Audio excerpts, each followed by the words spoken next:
into a win. So I'm just curious if you knew who it was or if it was somebody high profile, because that was one of those we had the pieces to the puzzle, we just didn't get them all quite put into the right spot.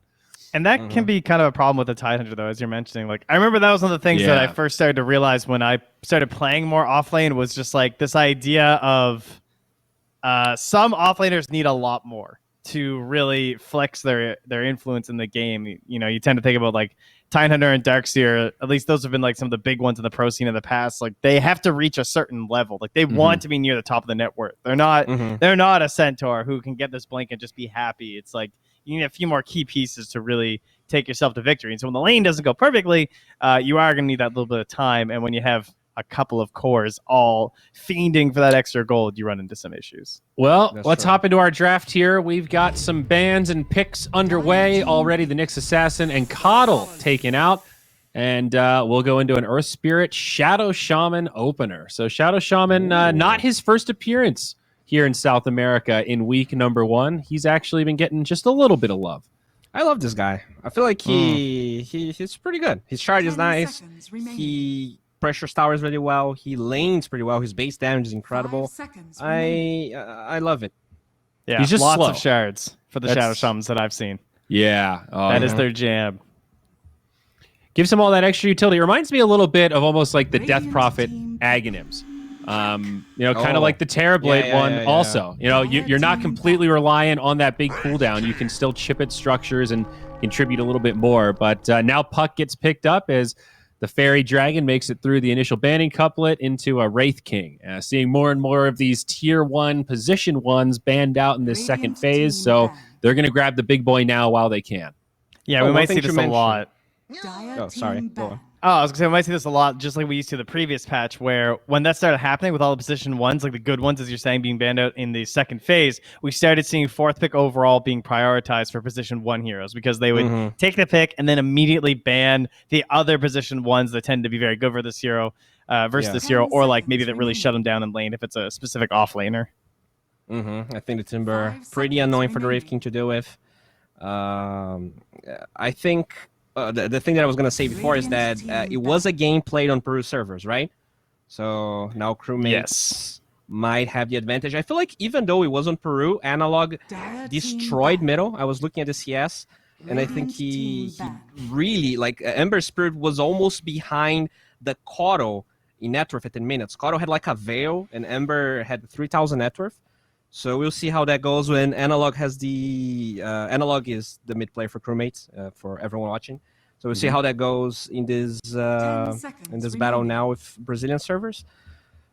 But yeah, and that Batrider being banned second phase almost every time. Analog really likes playing that hero. Still pretty good core overall.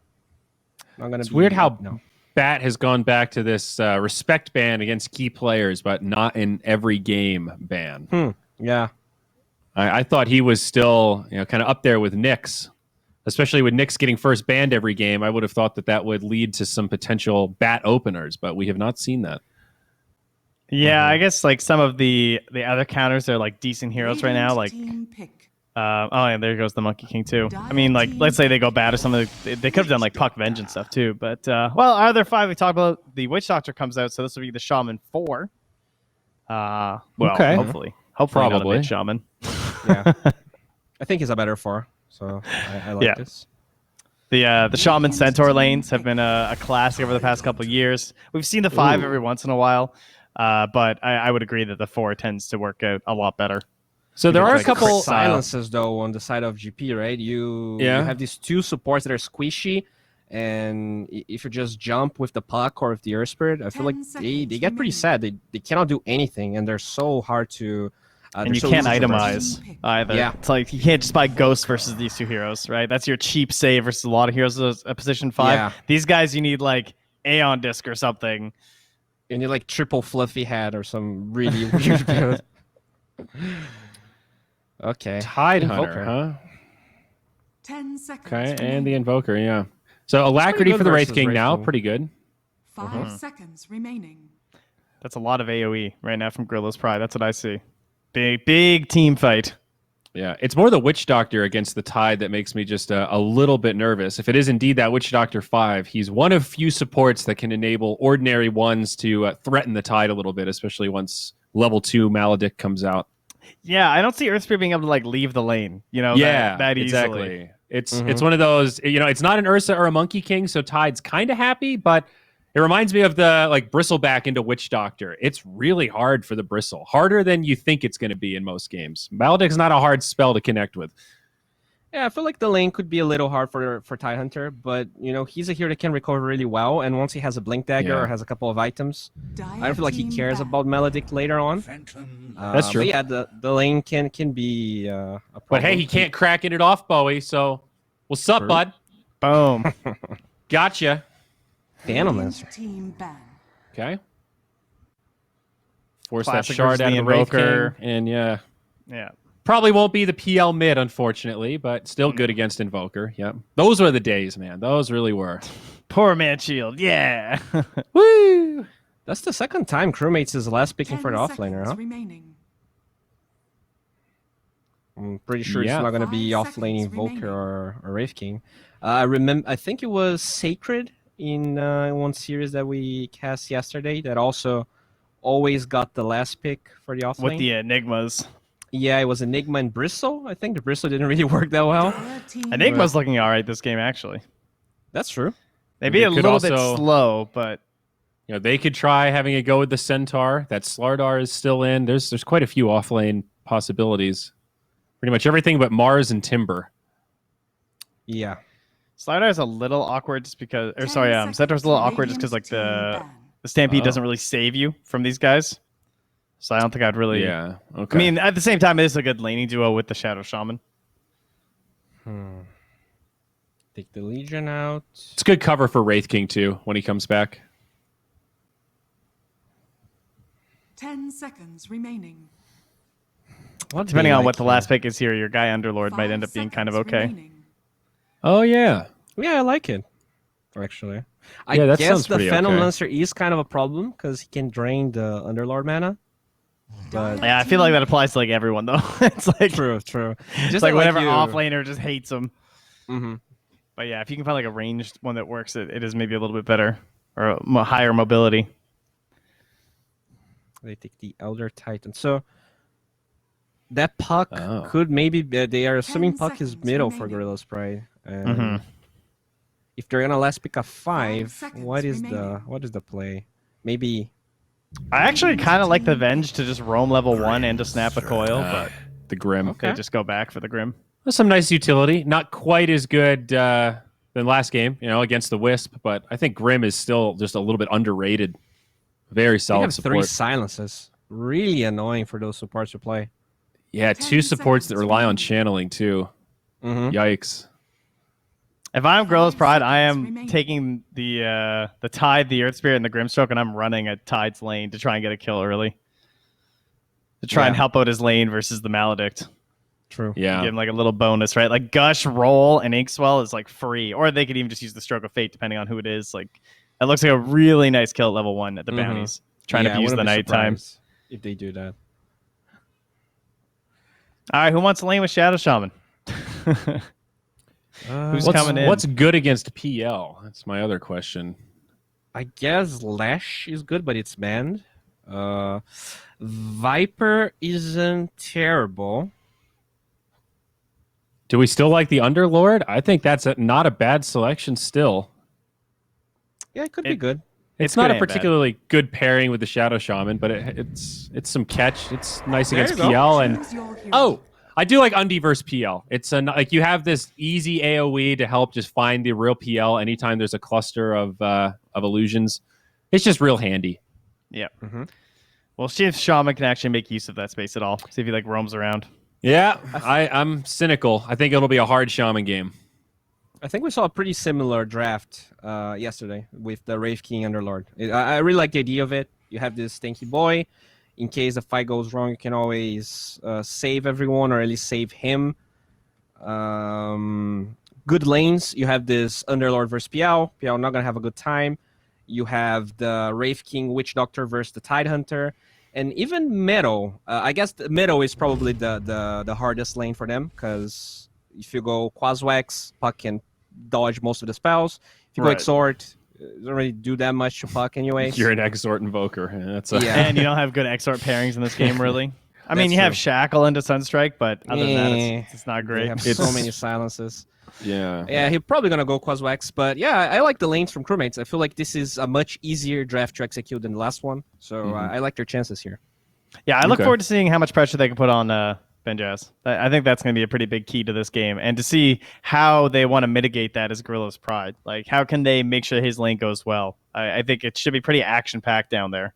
Yeah, Benchaz needs to die at least once this series. I think that just sounds fair. So let's see if the Tidehunter can have another flawless game.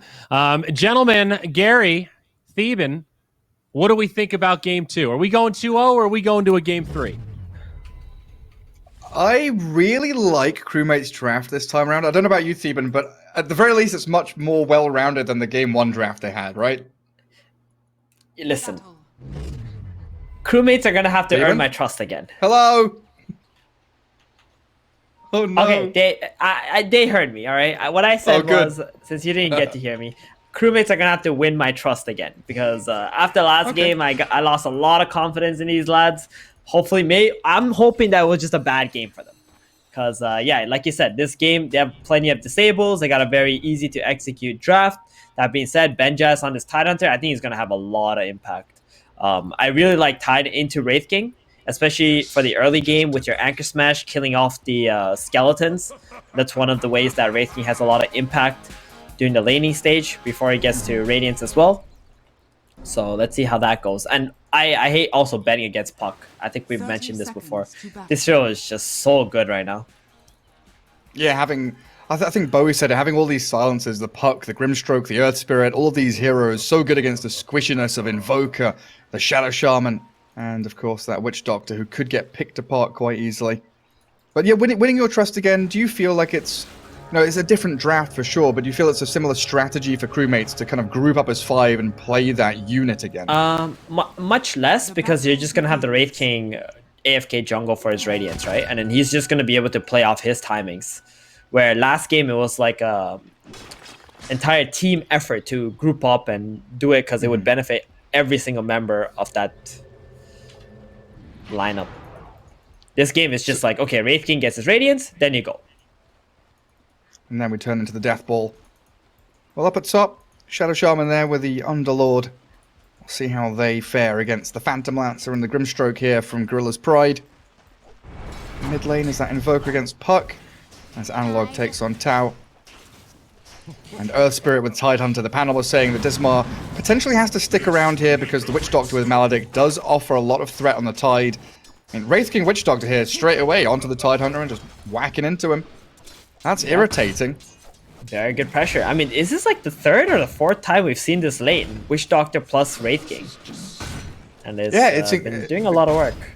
Becoming very popular in South America, it seems. Like, Witch Doctor just gives you a bit of everything. It feels like he's really replaced Oracle in that kind of hard 5, lane control role. For these guys, I believe in China, people are still playing like Oracle every game or something crazy. But for these guys, they like the more aggressive support hero in the Witch Doctor. They like to also have that nice Wraithfire Blast into the Maledict combo on these tanky melee heroes. Earth Spirit giving Witch Doctor the runaround, trying to block up camps, trying to drag back waves. It does mean Wraith King misses out on a good 2 or 3 creeps under his tower because he's farming between tier 1 and tier 2. Yeah. While Tidehunter gets close to his level 3. Whoa, that range creep just abandoned. Where just ran away. Where did he come from? Oh, he's gone now. Earth Spirit. I guess one. Courier I was gonna Snipe. mention. Courier has been killed. Got it. I was gonna mention one more thing that I probably didn't get a chance to earlier. They picked Peel into the Wraith King, and I mean, you might think, oh, you got Diffusal, you can remove his mana, but obviously at 20, he's gonna get the Shard if that's the case. But you're also playing into a Radiance. Like Peel, that's Peel's nightmare, right? Playing into Radiance heroes, so still quite skeptical about that one from Gorillaz-Pride here.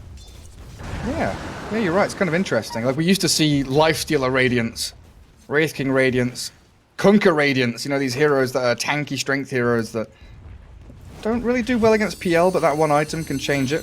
So potentially Gorillaz-Pride want to pressure the Wraith King and make sure the Radiance is delayed as long as possible, while get that Phantom Lancer farming the jungle for his own timings. As D-Flash, he's down to about half HP, already thrown his Maledicts, but hits level 2 now, and he can salve up and turn with a cask. A lot of back and forth there, while top lane, Teemo facing off against that Shadow Shaman, shackled up. Underlord didn't get the fire on. I mean, he does pop his stick, and that Inkswell is a nice connection onto Hijack. But again, it's just all this poking and prodding, no kill threat just yet, and a good sidestep by the Underlord away from that final stroke. But I do wonder if the PL would have died there. Like, maybe if the Firestorm was on the shackles, Phantom Lancer could have died, but it was just like a little misplaced. Yeah, he had a lot of stick charges anyway. Just heals back up.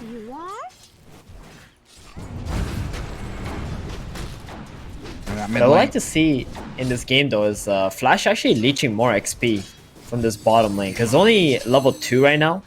And the way that this Witch Doctor Wraith King lane has been working out is you kind of just sit in the lane with your Witch Doctor, get that level 3 as quick as you possibly can, and just dominate the lane after that.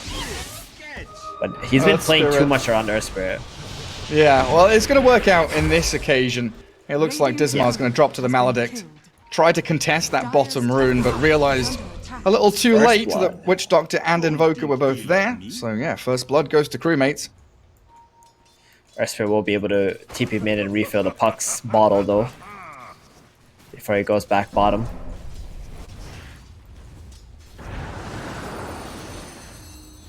Yeah, Puck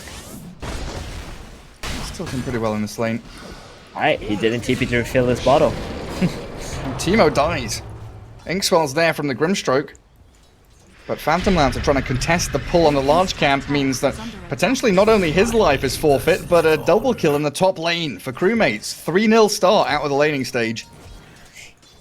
The lane has been very pushed into Crewmates' side, and this PO has felt quite uncomfortable in farming near there. This Underlord is just completely free farming right now. 29-2. Yeah, and he's got a bottle which he gave to Shadow Shaman, but D-Flash, Dismar both dying bottom lane.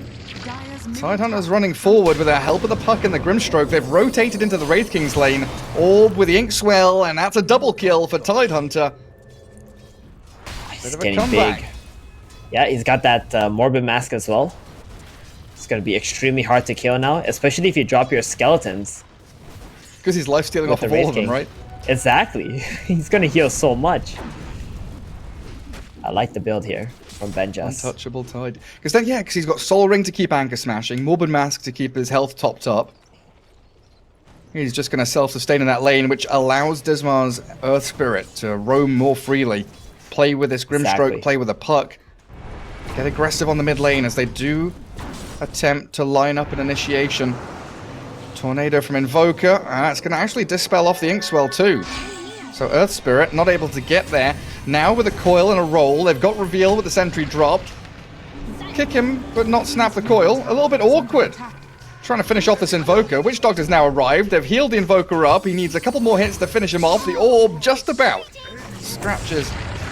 Takes him down as Witch Doctor. He did come in to save his buddy, but it looks like with that urn and the final touches of the Puck.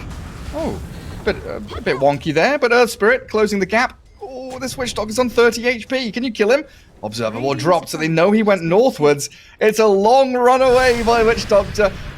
No way can he escape this. He doesn't have TP, so he's just going to have to run through the jungle and do nothing for like a minute.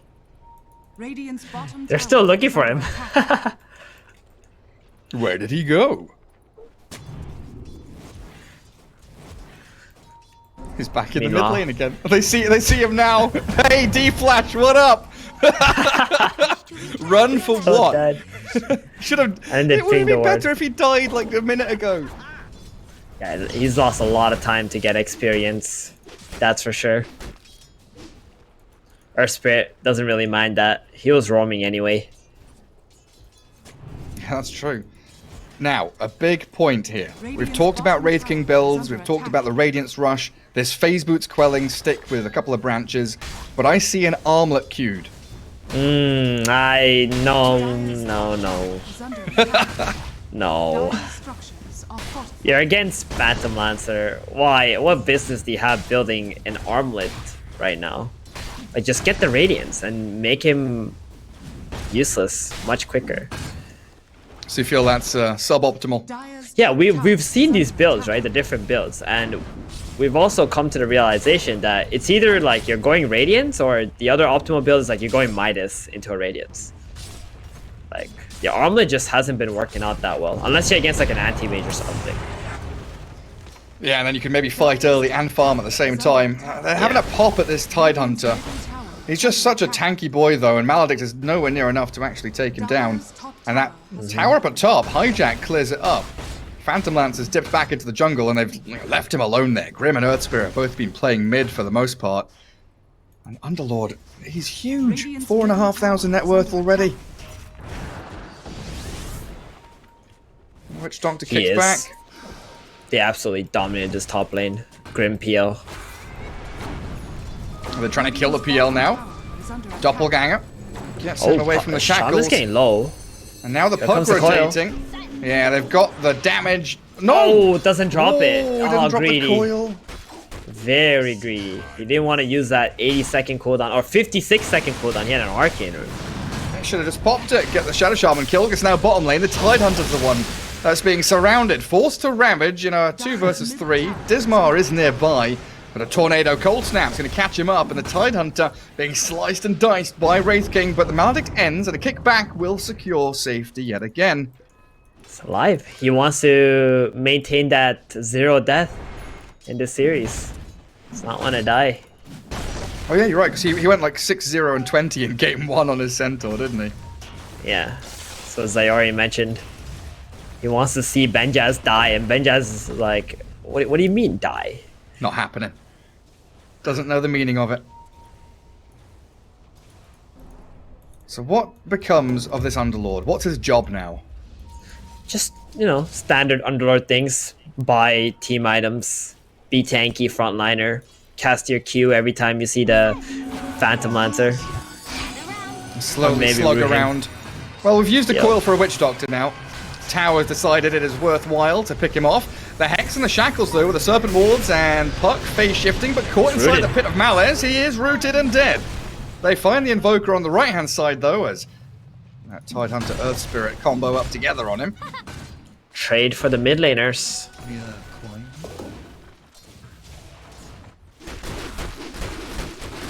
Both these mid laners, honestly, not having that great of a game. Their net worth is, like, really bad for both of them, and they haven't really been able to find that many kills on the map. We basically had a 3v3 mid lane for a good couple of minutes. Not a massive surprise they've been under a bit of pressure. Yeah, it's the offlaner show so far in this game, Gary. The Oh, yeah. Tidehunter and the Underlord. They are the key elements. But I'm just wondering, like, you trade mid for mid there, and I was thinking that it would normally feel good for the Wraith King team to buy time for the Radiance and hit that timing.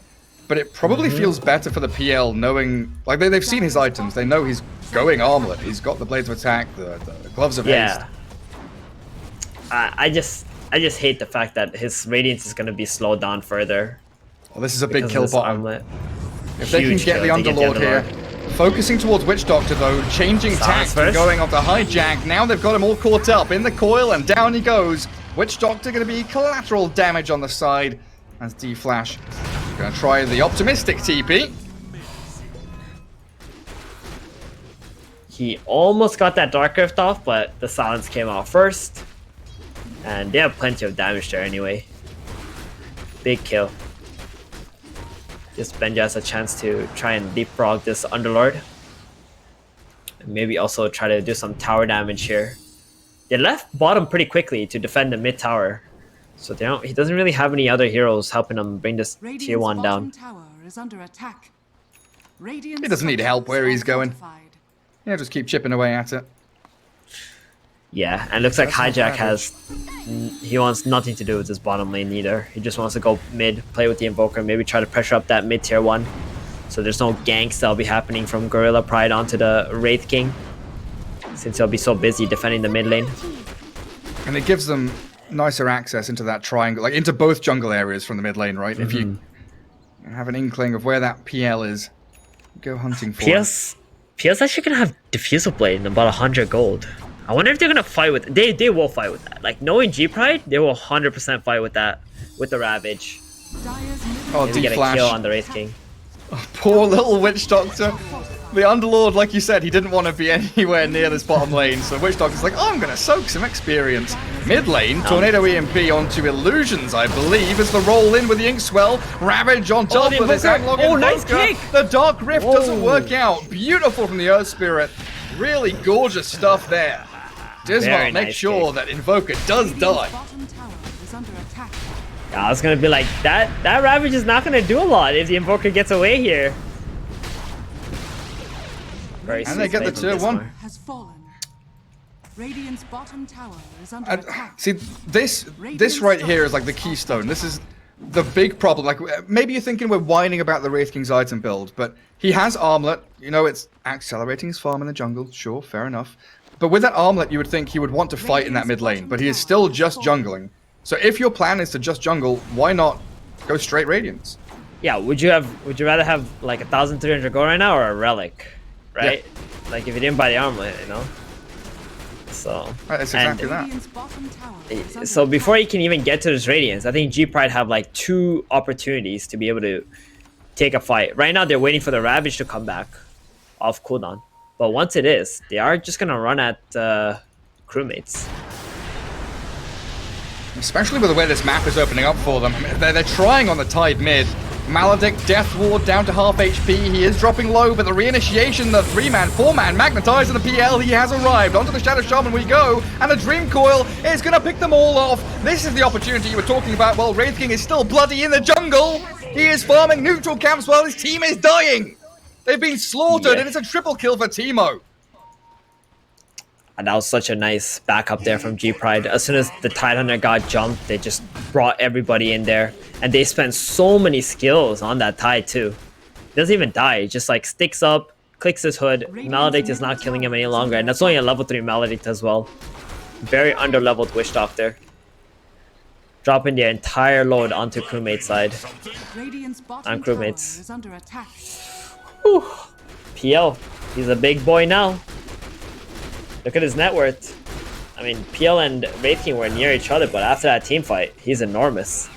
Yeah, not too long ago it was Underlord, then Tidehunter. But now, Hijack falling down the ladder.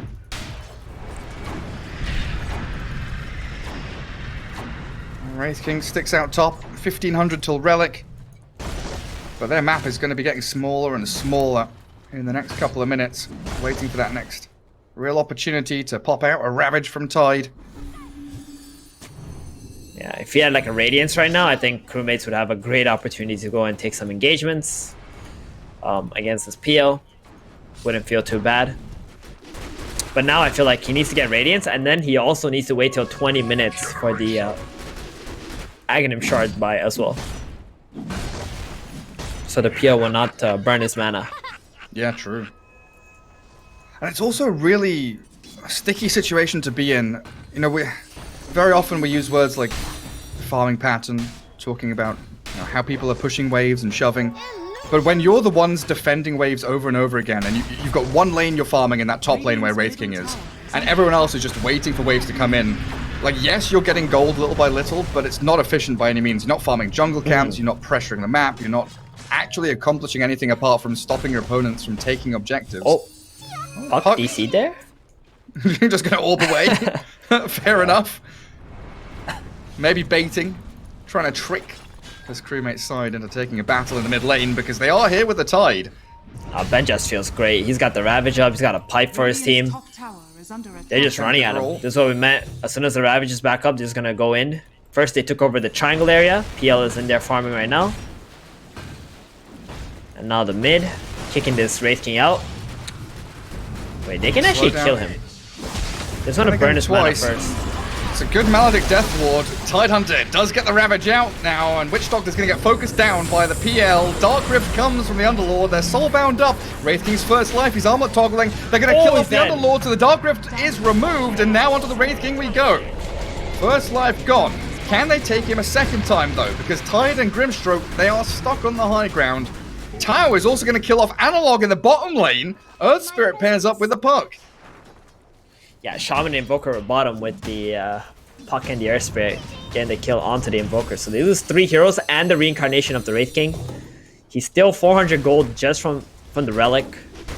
So he's a long ways away from that Radiance still. Might get it around 21 minutes at this rate.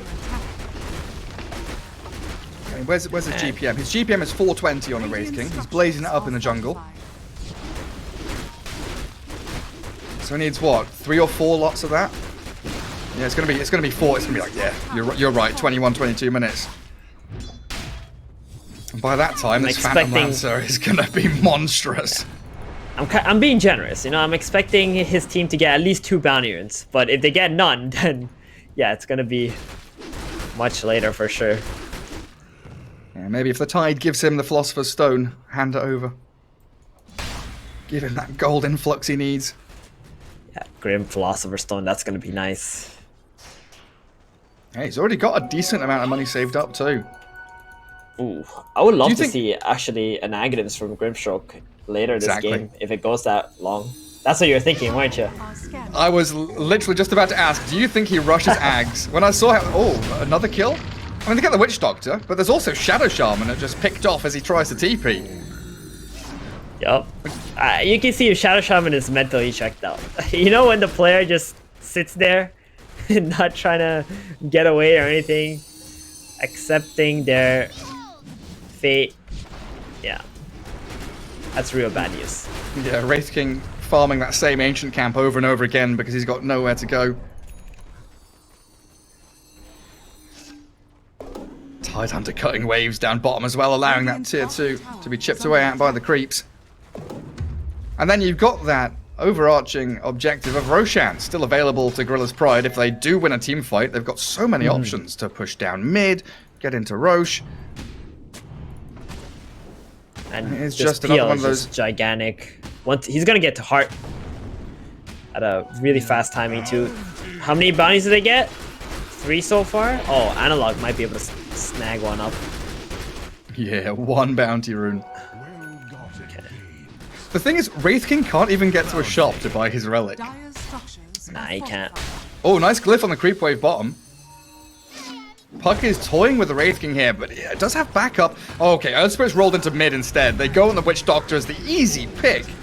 Timo now on a mega kill, and they've actually caught the Puck inside the Pit of Malice. Coil is there, onto the Underlord, and Dismal rolling back in again, leashing them up, and the Tide Ravage to secure a kill and potentially 3, but the Dark Rift is going. The Underlord takes them home. Barely escaping, so close to disaster. Yeah, I think they might have focused the wrong hero for like a split second there. Had to get rid of that Underlord first. So very fortunate for Crewmates at least that they only lose 2 supports and not their Wraith King as well. Starting to look like a foregone conclusion already, Theban. 5 to 20, it's an 11k lead. And Wraith King, well, he is 100 away from Radiance. Maybe, just maybe, this Radiance could possibly be a game changer. We'll see. But I think G-Pride just got way too farmed now on all their heroes before the Radiance came online. Well, Invoker's farming the tips, so at least there's something going his way. All right. Couldn't get any creeps or any kills so far. Yeah, I was just about to say he is 0, 6, and 2.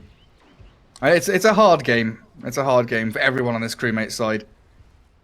Yeah. They have been outlaned, outmaneuvered throughout. I really don't think it's his fault, to be honest. Like, their timing was Radiance, and the Wraith King kind of made a slight error in going a different item before Radiance, so they couldn't hit that timing at a good pace. 21-minute Radiance is nothing, you know? And you're right, he is trying to get into the shard. They do Sunstrike the pit, knowing that Roshan's happening. Radiant's armor at Wraith King. Skeletons at the ready. Roshan half really HP. It's not a fast take by Gorillaz-Pride.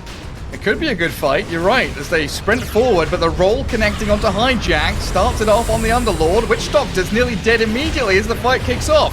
And Wraith King, he doesn't have really anything left to give. They've killed Dismar, sure, Flash falls, and Shadow Shaman follows him. The Invoker just shredded as this Wraith King does turn and fight the Grimstroke, but he's got no mana for his ulti. 9 1 charges, but not enough to stay alive through it. And I guess even if he pops his ulti there, he's surrounded by 4 G-Pride heroes anyway. Yeah, and then got his mana burned too. Teemo is just playing it smart, just letting the illusions burn his mana before he kills that Wraith King, not wasting any time. And he didn't even need to use a Ravage, yeah?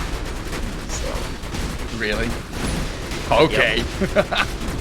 So now going high ground with Aegis Ravage, Heart on PL.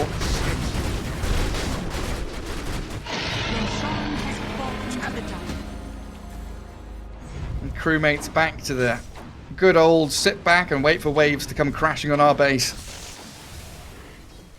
That was the fight that they had to, you know, really perform on for Crewmates. Unfortunately, got too split up. Invoker was too far to the right. Everybody else was on the left, trying to go onto the Roshan. They just have to go together. We've seen that time and time again. Players not on the same page when it comes to engagements.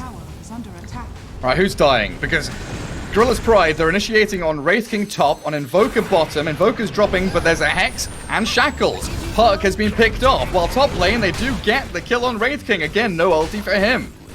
Yep, doesn't have the shard still. Does he have to buy back? Do you reckon G-Pride go high ground with this? He's not gonna buy back. He has to just, you know, suck it up, let somebody else push the lanes out. Nice roll with the Inkswell.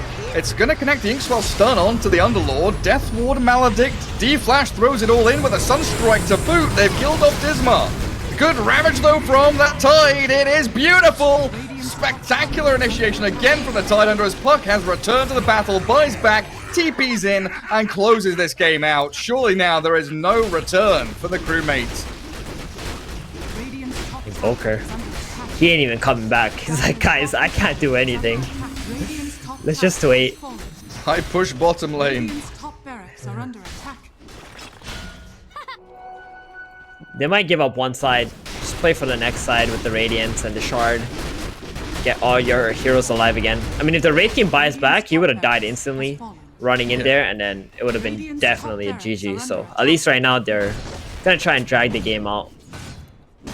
Just 1 melee racks down. Not a huge deal. Yeah, better than being a GG, right? Yeah, exactly. And PL still has a solid 2.5 minutes on its Aegis. Level 21 PL. Wraith King has been spotted. Yes, he's got the shard, but look at how quickly he's dispatched with. He gets off a wand and a stun. The armor toggles come, and Wraith King still standing somehow. EMP launched out by the Invoker as they catch up the Grimstroke with a nice little pick. Reincarnation's popped. In the back end, the PL's going wild on the Shadow Shaman though. Tide does drop, but it's the PL show right now. He's 1 versus 3. Wraith King with a BKB'd Invoker giving chase, but the Earth Spirit rolls back in just as the BKB ends and the Invoker annihilated. Inside his Firestorm, the PL doesn't give a damn, just keeps on fighting, shackled up, but whacks down onto that. Wraith King now, Sunstrike's there and pops the Aegis, but Gorillaz-Pride are still ready to keep fighting around this Phantom Lancer. Teemo, Mantis, any doppelgangers forward. The aggressive plays from this side, really unrelentless, as Analog has to go to walk back behind his tier 4s.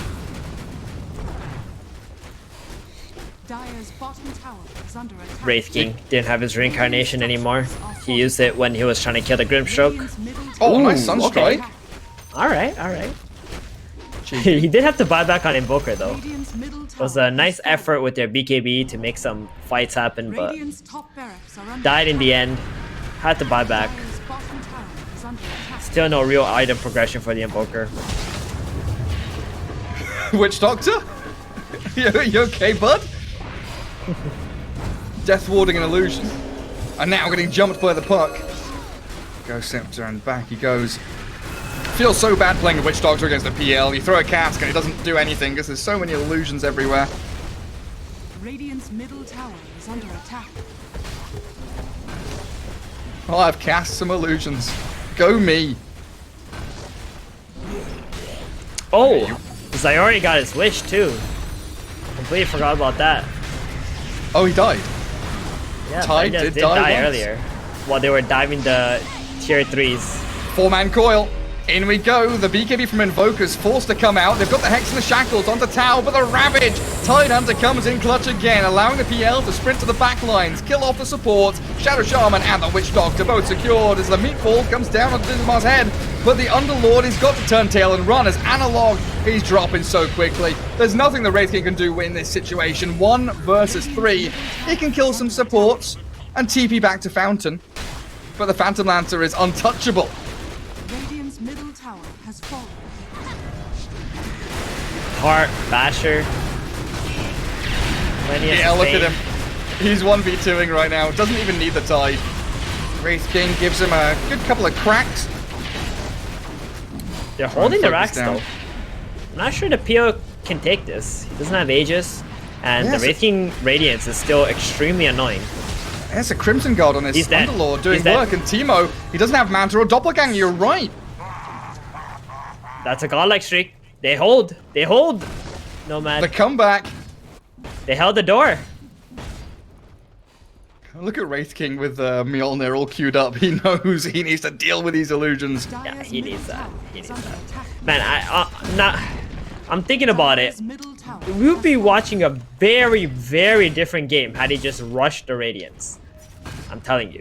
Dire's middle tower is under attack. It would have been way more competitive. Dire's structures are Way, fortified. way more. Like, Radiant's middle tower I can't even express how different this game would look. I think Crewmates would have been the ones, you know, knocking on G-Pride's tier 3s.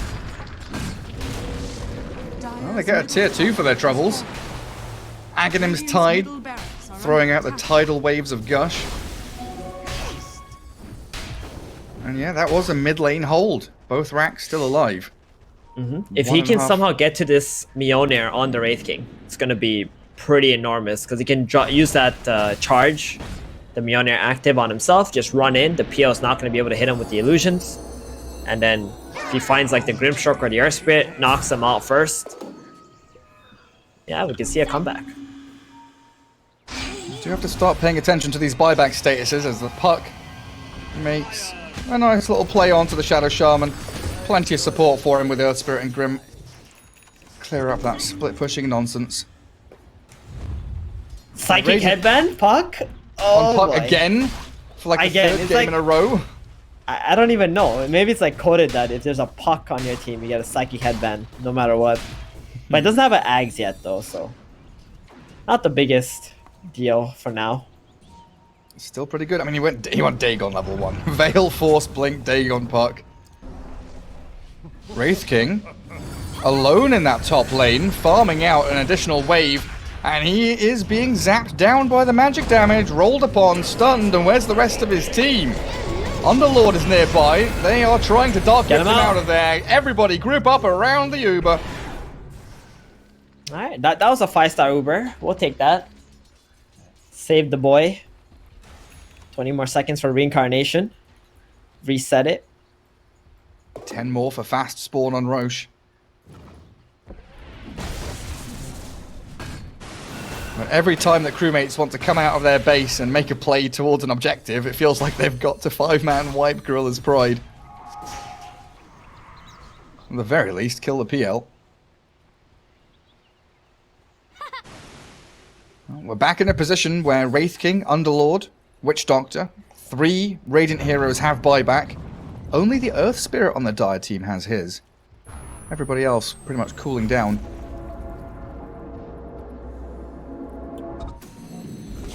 Boker getting close to Shivas. That's also another counter to Phantom Lancer. I always say, you have a Radiance and a Shivas on your team, PL is extremely unhappy after that. Why does Invoker have Blitz Knuckles? He was he- gonna go for a which- Witchblade, and Oh, then he was getting pooped on, so he just decided to go for BKB instead. So he just has a Halfway. casual 1,000 gold item chilling in his inventory. Yeah. 1,000 gold for 35 attack speed when you've got maxed out Wex. I guess it's not horrible, right? I think it's pretty bad. It's not. It's pretty bad. For the one, I mean, I think it's more in my head. The one slot it takes is not worth it. Hex and Pit stun up Teemo. PL needs the Ravage to back him up. Sunstrike's coming. He's very low. Phantom Lancer is still going to be able to wander on out of there. And they've also thrown the coil in. Earth Spirit reinitiates. That's a bit ballsy. Dismar has just gone straight into the middle of 5 of them. Dies and pays the ultimate price. All right, Gary, that was a huge win for Crewmates. Like, it doesn't look like it, but it was a huge win because they just used defensive Ravage and Coil. That's terrible. You're up And- this much, you know, your PL gets caught and you have to use your big spells defensively, and Roshan's about to spawn too? Man. That's the big one, right? Like, Roshan's coming. Yeah. Crewmates aren't And scouting it, though. He's got to Mjolnir. He's got to Mjolnir on the Wraith King. Nice. They're mounting the comeback. I feel it. I'm feeling it. It's building. And they've also got a pick on the Grimstroke here, no. potentially. Nice Pit of Malice. Actually traps up Teemo's PL, but that's a PL with a DD coming in and swiping down the Shadow Shaman, trading with the Grimstroke, but the Witch Doctor follows, and out goes the Dark Rift. But this means now with a DD PL, Roshan time. I think they could have fought that, honestly. Because they have the even if he has a DD, right? Invoker just needs to tornado him. Or you can just focus the real one, because you know which one's real. They decided not to. Looking to try and battle around the Roche Pit instead. Static charge from Mjolnir. It is zapping out the PL illusions. Huck jumps in the back with a coil too, and a great roll. Earth Spirit connects on the Wraith King, force the reincarnation, kicks him back towards the PL too, but he armor toggles and doesn't lose that first life dead. yet. He's still alive on the Wraith King. Finally, that first life will be dropped by the Phantom Lancer, but Tide has to buy back and come into battle once more. A great Deafening Blast, actually stunning up and disarming the Phantom Lancer with all the disables they've got, and he's forced the Doppelganger off to the left-hand side. not addicted. Another Pit of Malice. This PL, he's being surrounded, but they've got the Invoker down, and dead. Phantom Lancer is dying, but he's not dead just yet. He's still got spells up his sleeve. He's still got so many tricks to play around with. He's shackled, but he is not done for. The Sunstrike misses because of the Doppelganger, and Crewmates, they have bled out. They tried their hardest, but my goodness, this PL is just an absolute beast. Spectacular stuff in from Teemo. Oh my god. You know, he got the hood off on the last second right before the Maledict ticked over and killed him. No way. So, yeah. That kept him alive, and then his heart regen, doing him a solid one, being able to live through that fight, that was incredible. I was 100% sure he was dead, because he's just being chain stunned with a Maledict on him. Disarmed, stunned, hexed, shackled, sunstruck, everything. So many things landing on the PL's head, but in the end, Aegis and Cheese for him and the Tidehunter respectively. How many heroes bought out on Dire Tide? I was just They about got to ask Grimstroke you. and Tide. Yeah, Grim and Tide. They both bought out. Radiant didn't really buy back anybody except for that Witch Doctor. That was like really early on Yeah. when they got picked off in the jungle. But even just looking at status, you know, Wraith King doesn't have enough money for buyback, so when he respawns, reliant on that reincarnation. Wait, didn't Underlord. Pio just have a DD? He's got another one? Okay. Well, what was? There must have been a rune in between. Yeah, there was a rune in between for sure. But he got another DD now in his bottle. He's happy. And he's got an Aegis this time around. I mean, they needed to win that fight on the side of Gorillaz-Pride because the game was slowly slipping away. And was if that a tight PO inverse. died, they would not have been able to take Roshan. Just keep the DDs coming. I guess he's got a little bit of time to shove out these waves and get into a position where he can use the DD on the base. Sunstrike's being used to scout, kill off range creeps. Yeah, he sniped a range creep bottom with it. The high ground defense of Crewmates is no joke. Serpent Wards, Pit of Malice, Underlord, such a great hero to hold on to these last vestiges of defense, especially when he's got Gleipnir as well. He's turned his Rod of Atos and upgraded it with the Maelstrom. That's a great tool against PL with the roots. Yeah, it's not bad. I mean, you do some more magic damage too to all the illusions. I like it. I'm actually a huge hater of Gleipnir, but mainly because carry players keep buying it, and now they realize it's bad. But you know, on a utility hero, not that bad. Phantom Lancer, Manta dodge, gets away from the EMP. A little bit spooky there, and his DD's gone. Nullifier Abyssal Blade. He wants that Witch Doctor and Shaman bad. Oh, they kick Wraith King low ground. They've isolated Wraith King. He is in a lot of trouble. Soulbind on the left-hand side. Invoker Witch Doctor's caught up inside it, but the Wraith King's down, and I don't think he's got buyback. He's going to get stunned up. The Inkswell, good tornado, stops them in their tracks, and there's no mana for Ravage. He's going to have to cheese if he wants to use it, but they do catch out the Wraith King and make sure there's no retreat.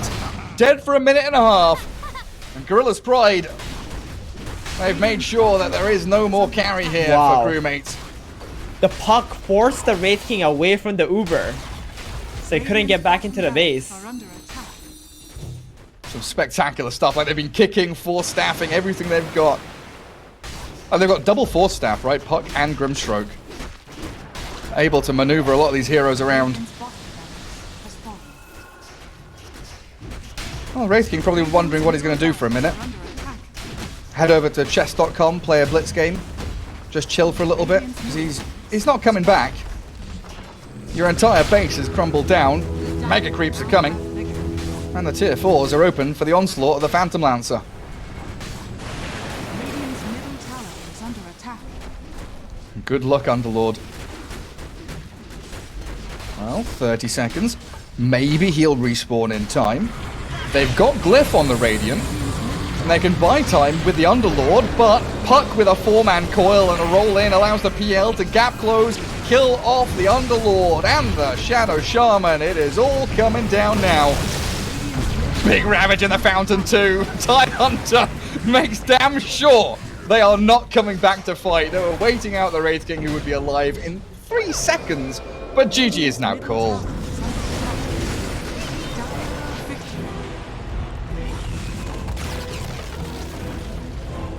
Gorillaz-Pride. Yep.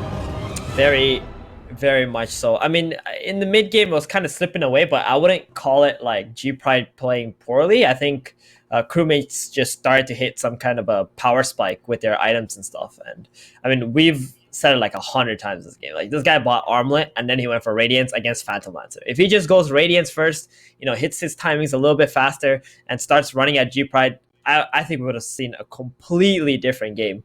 Maybe